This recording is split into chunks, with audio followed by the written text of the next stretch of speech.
We're going to start out with the building blocks of geometry, which are lines and angles. And so we're going to talk about three very simple rules relating to lines and angles that you need to know. The first rule that we need to know is the mirror rule, also known as vertical angles. And this says that if two angles are looking at each other, they are equal. Here's what I mean. If I have one line here and one line here, I've created how many angles? 1, 2, 3, 4, right? Let's take two of them, x and y. Those two angles are right across from each other. They're looking at each other in a mirror, as it were, right? So what I can say then is that x is equal to y. So with that very simple rule in mind, let's try this problem out. Pause the video if you haven't already and try this out on your own. So we want to know the value of x in this figure right here. And the story is we have these two angles that are looking at each other as in a mirror, right? They're vertical angles, which means that we can set them equal. So let's do that. I have 2x minus 75 equals x minus 15. And time to solve for x. Subtract x from both sides. I'm combining like terms, so I get x over here, add 75 and add 75. I find that x equals 60, which is answer option B.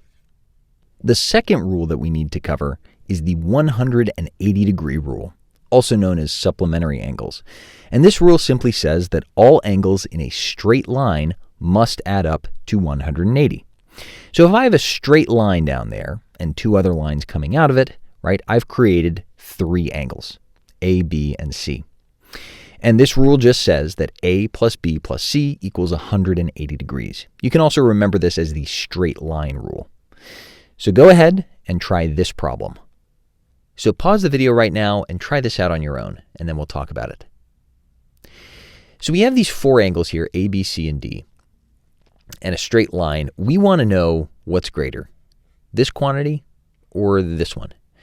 And we can solve this with algebra, and we will, just to go through those steps.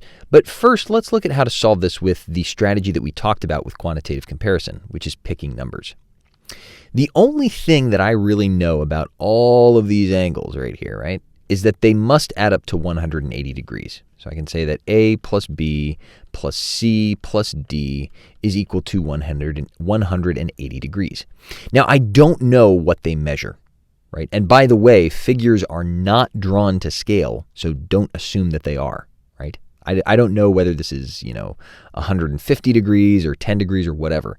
But why don't I come up with just some values to try it out? So I'm going to say, just to start out, that all of them equal 45, right? Because it potentially could. I'm not saying it must, but that's one possibility, that they all equal 45 and they all add up to 180. Well, in that case, 180 minus 45 minus 45 is equal to 90. And C plus D, 45 plus 45, is also equal to 90. So wouldn't you know it, I just found one case where quantity A and quantity B are equal to each other. So if I'm keeping track here, A, B, C, D, with my my answer options, I can cross out answer options A and B, right? Because I found one case where they're equal, so either that's always true or I'm going to find a counterexample. Okay, well, let's try something else. Let's try a completely different values here. Why don't I say that A is equal to 100? I know it's not, but let's just pretend that it is, right? Or at least it doesn't look like it. I don't know what it is, right? Let's just say that A is equal to 100 and B is equal to 50 and C is equal to 20 and D is equal to 10. Do those all add up to 180? 150, 170, 180. Yes, they do. So if I pick these numbers, what results down here? Well, I get 180 minus 100 minus 50. So that's 30.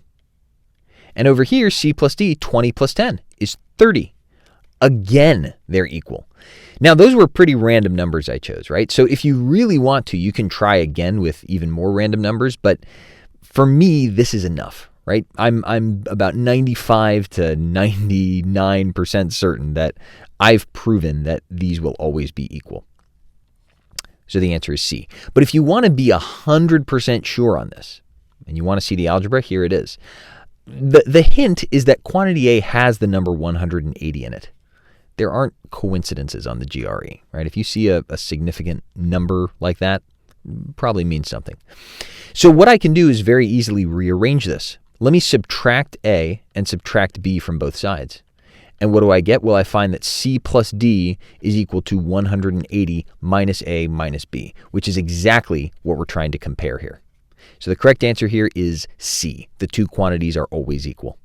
The third rule for lines and angles, and my personal favorite, is the Zorro rule, also known as alternate interior angles. And this says that the inside angles of a Z are equal. Here's what I mean. If I have two parallel lines and then a third line intersects them right there, I've created a Z, right? And so the inside angles of that Z, call them X and Y, are going to be equal to each other. Now, it's very, very important to remember that this only works when the lines are parallel. If these aren't parallel lines, then I can't do this rule. So let's take that information and try this problem out. So you probably looked at this one and thought, well, Zorro rule, right? Boom, boom, boom. And then you got to work. You said, okay, well, if that's equal to 60, then A is equal to 120 by supplementary, because these are supplementary angles. And if A is equal to 120, then this one is equal to 60.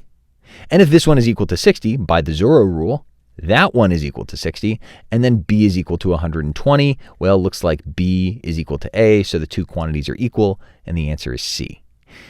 But not so fast. Who told you that these two lines were parallel? No one, right? Nothing in this problem told you that these two lines were parallel. And that is a very important condition for using the Zorro rule. In fact, I put it in red if you want to go back and watch the video on it, right? The lines must be parallel, and you can't assume that just because two lines look parallel that they are. This is an important lesson to take away for geometry on the GRE. Figures are not drawn to scale. Don't assume that two lines are parallel just because they look like it. For all we know, M is just the tiniest little bit tilted, and eventually, right, they'll cross.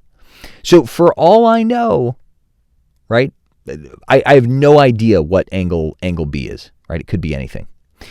And for that reason, the correct answer on this is D. The answer can't be determined which quantity is greater.